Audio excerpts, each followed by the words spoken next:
VMRDA గతంలోని నిర్వహించిన వేలం పాటలపై విచారణ జరిపించి నివేదిక ప్రజల ముందు ఉంచాలని విశాఖ ఉత్తర స్వతంత్ర అభ్యర్థి చప రామ్ నాయుడు డిమాండ్ చేశారు. ఆయన విశాఖలో ప్రెస్ క్లబ్ లో జరిగిన మీడియా సమావేశంలో మాట్లాడారు. విఎంఆర్డీఏ వ్యవహారాల్లో పారదర్శకత అవసరమని అన్నారు.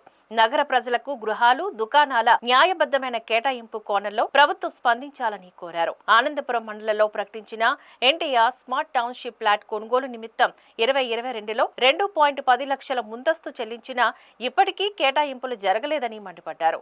దీంతో సంస్థ కమిషనర్ చైర్మన్లకు ఫిర్యాదు చేసినా స్పందన లేదని ఆయన వాపోయారు. షాపులు ఆక్షన్స్ వేశారండి. అయితే ఆ షాపుల్లో 28/3/2025న విఎంఆర్డీఏ చిల్డ్రన్ థియేటర్లో ఓపెన్ ఆక్షన్లో నేను పార్టిసిపేట్ చేయడం జరిగింది.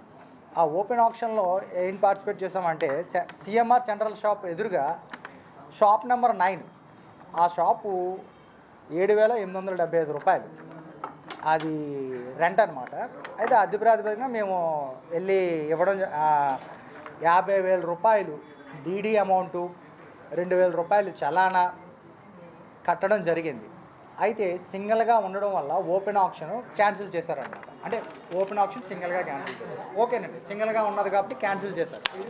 మరి అలాంటప్పుడు ఇంకొకటి మేము అదే దాంట్లో విఎంఆర్డీఏ షాప్స్లోనే మేము ఏ షాప్స్ అంటే సీలింగ్ టెండర్స్లో shops FF2 MVP shopping complex, FF2 FF3 మరియు Seethammadhara Janata complex first floor shops 5, 6 seal tender చేసాం. అది సింగిల్ టెండర్ అని చెప్పి రద్దు చేశారు.